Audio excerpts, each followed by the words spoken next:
Mohammad Nawaz Sharif university of agriculture Multan में हयातियाती तनूअ के आलमी दिन के मौका पर 2 रोज़ा बैनुल अक़वामी कॉन्फ्रेंस मुनक्किद की गई, जिसमें 15 ममालिक के माहिरीन और साइंसदानों ने शिरकत की और जदीद रिसर्च मकालाजात पेश किए। इंटरनेशनल कॉन्फ्रेंस से खिताब करते हुए vice chancellor professor doctor Asif Ali ने कहा कि हयातियाती तनूअ खुराक, ज़राअत और इंसानी ज़िंदगी की बुनियाद है, जबकि मौसमियाती तब्दीली के चैलेंजेस से निपटने के लिए इनका तहफ़्फ़ुज़ ज़रूरी है। कॉन्फ्रेंस में मौसमियाती तब्दीली, जंगली हयात के तहफ़्फ़ुज़, पानी के वसाइल और कम कार्बन ज़राअत पर तहकीकी मकालाजात के साथ अहम सेशंस और पोस्टर मुकाबला भी मुनक्किद किए गए।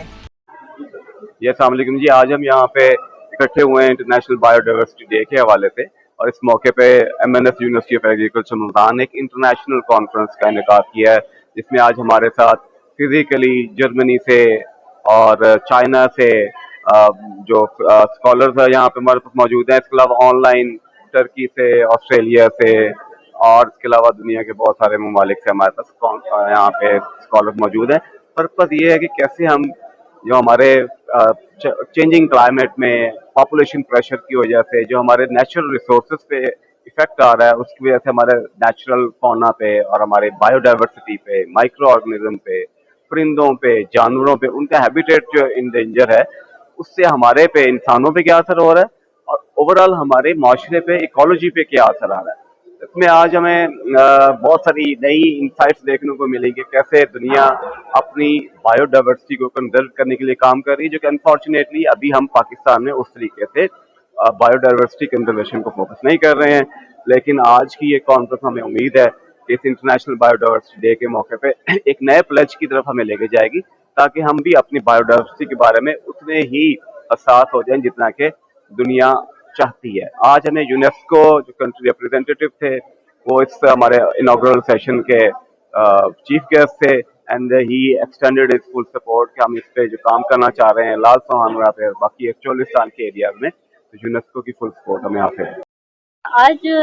इधर इंटरनेशनल कॉन्फ्रेंस है बायोडाइवर्सिटी के हवाले से, जो कि ऑर्गेनाइज की है Mohammad Nawaz Sharif university of agriculture Multan ने, जिसमें हमें हमारे पार्टनर्स ने ज्वाइन किया है जर्मनी से, चाइना से और ऑस्ट्रेलिया से। तो इसमें हम सिर्फ पौधों या फिर जानवरों या इन चीज़ों को नहीं देख रहे, इसमें हम देख रहे हैं सस्टेनेबिलिटी को, कि किस तरह से हम अपने आने वाली जनरेशन्स के लिए जो है सस्टेनेबल इक़दाम कर सकते हैं और उनके लिए जो हमारा फ्यूचर है उसको सिक्योर कर सकते हैं, क्योंकि अब हमारे पास फूड सिक्योरिटी का बहुत ज़्यादा मसाइल आ रहे हैं। तो हम उस तरह के इक़दाम करेंगे, उस तरह की चीज़ें करेंगे कि जिससे हमारी आने वाली जो नस्लें हैं, फ्यूचर जनरेशन्स हैं, वो भी इन रिसोर्सेज को यूज़ कर सके, क्योंकि हमारा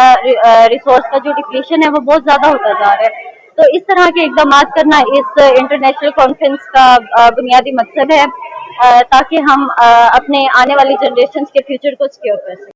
बायोडाइवर्सिटी जो है वो वैरायटी ऑफ लिविंग ऑर्गेनिज्म है, जिसमें हम plants, animals, ecosystem, living organisms वगैरह पे फोकस करते हैं। ये हमारी फूड सिक्योरिटी को इंश्योर करता है, हमारे क्लाइमेट की रेगुलेशंस करते हैं और हमारे इकोसिस्टम को बेटर बनाते हैं। आज हमारी कॉन्फ्रेंस का पहला दिन था, जिसमें इंटरनेशनल कॉन्फ्रेंस बायोडाइवर्सिटी की थी, जिसमें डिफरेंट उसके ऑस्ट्रेलिया से, चाइना से, जर्मनी से लोग आए। उन्होंने अपनी रिसर्चेस के बारे में हमें बताया, उनकी इम्प्लीमेंटेशंस के बारे में बताया, और उन्होंने हमें ये चीज़ जो बेसिकली मैंने ये चीज़ सीखी है, उन्होंने हमें ये बात बताई कि हम किस तरह से बायोडाइवर्सिटी को कंजर्व कर सकते हैं। और उन्होंने प्रैक्टिसेस के बारे में बताया, सस्टेनेबल एग्रीकल्चर के थ्रू, हम रिसोर्स मैनेजमेंट के थ्रू और हैबिटेट कंट्रोल करके, हम जो मंकीज़ वगैरह की उन्होंने हमें दी कि भाई अगर हम उनको कंट्रोल करेंगे, अगर हम उनको कंजर्व करेंगे, देन हम अपने इकोसिस्टम को बेटर बना सकते हैं, हम अपनी बायोडाइवर्सिटी को कंजर्व कर सकते हैं।